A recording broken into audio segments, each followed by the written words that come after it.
Can you take me through the series of events? You guys lose to Jacksonville on Thursday night, then you go home for the weekend. What was Sunday like when you saw all those scores coming in? You know, I still stand by what we talked about after that Jacksonville game in terms of, you know, it's not about the playoffs. It's a bigger thing right now. You know, we're kind of down on the mat. We got to be able to pick ourselves up, and we can't really think about the playoffs until we stand back up and dust ourselves off and get back to work. We've been battling. That I won't ever take away from our guys, but now we got to find a way to get back on the winning side. What are Mike White's best attributes, and what are you hoping he can provide the offense as he returns to the lineup? He just needs to be him. You know, he's really good within timing and rhythm of the play, getting the ball where it needs to get to. He'll push it downfield if he has to. He'll take checkdowns if you give it to him, and you know, he just does a really good job running the offense. And you know, we've got a good group of skill guys. We got good backs. Got an O-line that's fighting its tail off. They just got to try to find a way to piece it together for a couple games and see what happens. You mentioned it the other day. Can you talk about his career arc and what maybe others can learn from it in terms of his persistence throughout all this? Yeah, I think more often than not, you know, we get lost in the anomalies of football. We get lost in the Joe Burrows, the Mahomes, all the Garrett Wilsons and the Sauce Gardners who strike a match and they're on fire already.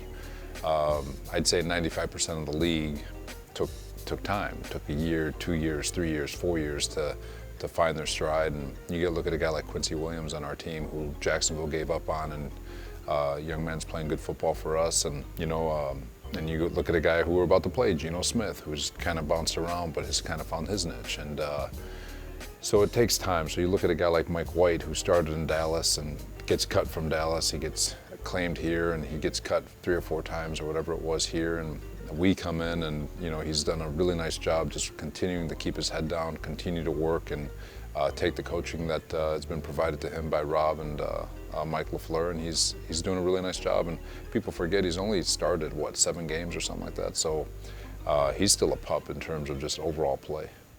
Speaking of pups, Pete Carroll, he always has a childlike exuberance about him. What has he meant to you throughout the years? You know, you know, when we were all let go in Houston, just needed a job, and probably the luckiest thing that ever happened to me as a 30-year-old or however old I was, married.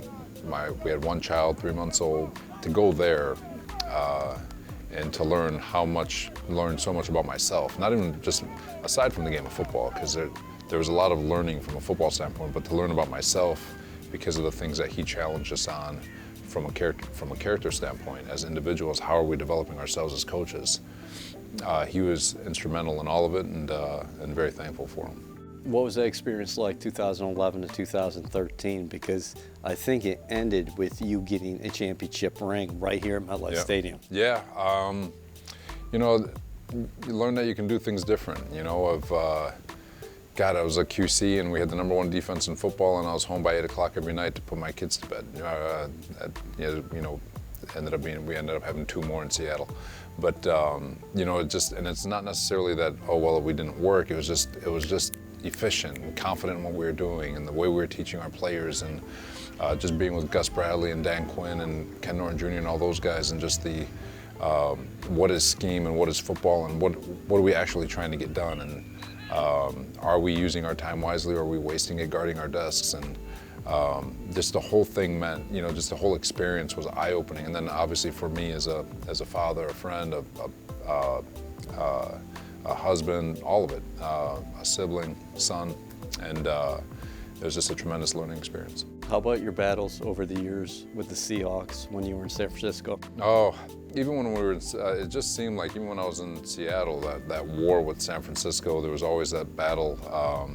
And then when I got to San Francisco, it was rekindled. I mean, those were epic battles. I mean, shoot, the 2019 season, last game of the year, Sunday Night Football, ended on a tackle that was that close to the goal line. So, and all for the 1 seed in the playoffs, either the 1 or the 5 seed. That was the year we went to the Super Bowl. But they were epic battles, a lot of bumps and bruises along the way, and Going up to Seattle is a fun atmosphere. It's going to be it'll be a fun game. How do they attack you offensively? It seems like they got Kenneth Walker going again last week, and they got dynamic threats on the outside with DK Metcalf and Tyler Lockett might be back in the lineup. Yeah, they've done a great job with the talent level on that team. Obviously, DK Metcalf, Tyler Lockett, if he gets back, running back Kenneth Walker, Michigan State. Yep. Go Green. But they're extremely talented, very fast, very fast. Marquise Goodwin, very fast group, and their O-line is young. They've invested a lot in their O-line over the past year, and they're playing with a lot of continuity. And then Geno just looks rejuvenated. He's getting the ball to his athletes, and they're making a lot of plays for him. Do you see similarities and parallels when you look at these two teams? How about the draft classes in 2022 and the contributions both squads are getting? Yeah, young teams. Seattle, obviously, they, different that we're building, they kind of restarted. So you kind of put yourselves in the same, in the mold, and you look at them, they're very young at very key spots, and they play with a lot of juice, a lot of energy, and they play fast, they're, physical, it does feel like we're looking in the mirror. Everything is team focus, but can I ask you about your 4 Pro Bowlers and what you can say about that quartet? And I was talking to Sauce Gardner inside the studio here the other day. He said, I really think we should have had a 5th in former Seahawk, DJ Reed. Yeah, to go through all of them, Quinnen was an easy one. I mean, the guy's dominant on the inside. Sauce has been fantastic outside. Hardy's 2 years now just been one of the more dominant special teamers in football. Really excited for CJ because the fanfare for CJ was the smallest out of all the Pro Bowlers from our squad, but the recognition by coaches and peers was through the roof, and which is the ultimate testament. When your teammates or when your peers and your coaches around the league are watching your tape and like, yeah, CJ Mosley, that means the world. And but yeah, DJ being a 3rd alternate, he'll end up at the Pro Bowl. I think the 3rd alternate is usually gets in, but he's been playing at a Pro Bowl level, and I know Ahmad has been getting a lot of love and a lot of fanfare, but DJ on the other side is every bit as deserving. Thanks, Coach. Thank you.